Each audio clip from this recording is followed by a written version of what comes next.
Angedacht zwischen Rhein und Reben. Impulse aus dem Kirchenbezirk Germersheim.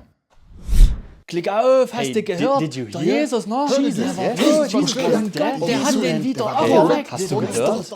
Jesus, der war tot und Gott hat ihn wieder auferweckt. Das ist doch der Wahnsinn.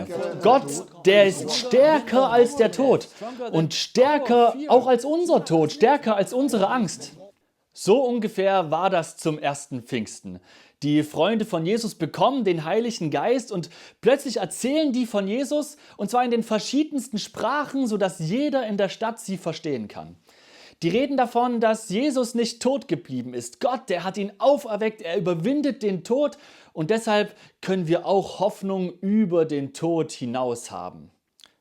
Das ist die Geburtsstunde der Kirche. Leute, die in möglichst vielen Sprachformen und Stilen den Leuten von Jesus erzählen. So, dass sie es verstehen. Das versuchen wir heute immer noch in Videos, in Kirchen, in Liedern. Mal mehr und mal mit weniger Erfolg. Aber ich bin davon überzeugt, der Heilige Geist weht heute immer noch. Und ich wünsche dir, dass diese Hoffnungsbotschaft auch immer wieder neu bei dir ankommt. Deswegen frohe Pfingsten.